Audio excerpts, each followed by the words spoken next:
Je continue, là je vais vous lire l'intervention de M. Gérard Aubray, notre président régional Auvergne-Rhône-Alpes des chasseurs, qui n'a pas pu être présent parmi nous.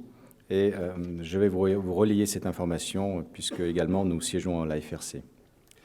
Voici son discours. Chers amis ardéchoises et ardéchois, un problème de santé m'empêche d'être parmi vous aujourd'hui, comme j'aime le faire régulièrement, afin de pouvoir dialoguer avec vous et apporter tout mon soutien à mon ami Jacques Orange. L'année 2021, comme la précédente, fut éprouvante pour le monde cynégétique, frappé qu'il fut par la pandémie, mais aussi par le climat délétère qui règne autour de notre activité. Dans ce contexte complexe, la force d'une fédération, c'est d'avoir été capable de donner du sens à ses actions, capable d'élargir son champ d'intervention, capable de changer ses habitudes, capable de remettre en cause ses pratiques chaque fois que nécessaire.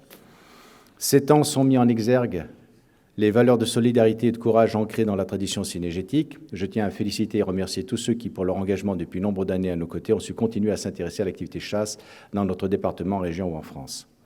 Les difficultés... Un instant, je regarde si je ne me trompe pas. Non, c'est bien ça. Les difficultés avec le ministère de Barbara Pompili, la Direction générale de l'environnement de la Commission européenne, la fracture idéologique toujours plus grande entre les ruraux et les autres deviennent insupportables. Le RIP et ses variantes législatives en sont l'illustration parfaite. Sous couvert de bientraitance animale, la motivation de faire disparaître toutes les chasses traditionnelles ou de nous empêcher plus simplement de manger de la viande, enfin, vous savez maintenant ce qui nous attend pour la viande, j'insiste, le hamburger, ou du gibier, sont les nouvelles doctrines qu'on tente de nous imposer. Il a fallu aller à la rencontre des élus pour leur expliquer quelles étaient les conséquences du RIP. Les maires écologistes s'en donnant à cœur joie avec les menus végétariens des cantines, et en particulier dans notre région Aura. À ce titre, je souligne l'action de Jean-Pierre Tête, vice-président du conseil régional, qui a décidé d'offrir une vache au maire de Lyon. C'est intéressant, c'est un beau cadeau, facile à transporter.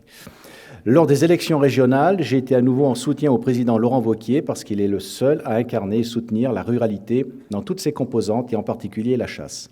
Il l'a prouvé tout au long du mandat précédent, dont la succession ne devait en aucun cas échoir à la gauche verte, dont les théories complotistes sont malheureusement déjà bien visibles sur l'agglomération lyonnaise par exemple. Remercions ici la région, en la personne de Philippe Meunier, pour avoir renouvelé notre CPO pour les 6 ans à venir. Bien sûr, les périodes de confinement ont suspendu nombre des événements importants qui font la vie du chasseur. Là également, comme pour la plupart des secteurs d'activité, votre fédération régionale a dû et su s'adapter à ces temps inédits. Préserver le lien entre nous et garantir l'essentiel de nos missions malgré l'adversité, ce fut là une tâche ardue. Un défi relevé par l'ensemble des personnels et des élus de la fédération. L'année cynégétique nouvelle s'est ouverte sur la perspective de la sortie de la pandémie. Rien n'est acquis, si ce n'est la nécessité de nous fédérer autour de nos valeurs de solidarité et de fraternité. Ces valeurs sont omniprésentes, autant dans la volonté de restaurer et préserver les acquis qui ont fait notre histoire, que de faire route vers de nouveaux horizons et qui participeront de la continuité de nos traditions. Que ces espérances qui nous animent et qui fondent notre action auprès du monde associatif nous permettent de retrouver sur le terrain les acteurs incontournables que vous êtes.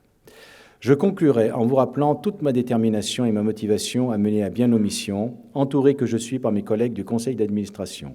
Soyez aussi convaincus que mon investissement est aussi permanent à Paris pour que notre passion perdure et puisse se transmettre aux générations futures, malgré le contexte compliqué d'acceptation de la chasse actuellement. Les pieds sur terre, le regard vers le futur, et sans jamais oublier le passé, la ruralité est une valeur d'avenir, n'en déplaise à ceux qui, au lieu d'agir pour le bien commun, n'ont que le mot « interdiction » à la bouche. Dans cette ambiance de défiance, jamais les ruraux n'ont relevé autant la tête, jamais la chasse n'a autant pris la parole. Il faut continuer sur cette lancée. Nous sommes portés par cette passion totale que nous mettons quotidiennement au service d'un combat militant pour défendre la chasse et nos modes de vie ruraux. Devenons des militants de notre cause et soyons fiers de notre passion. Voilà le discours, on peut l'applaudir, de M. Gérard Aubray, président Aura.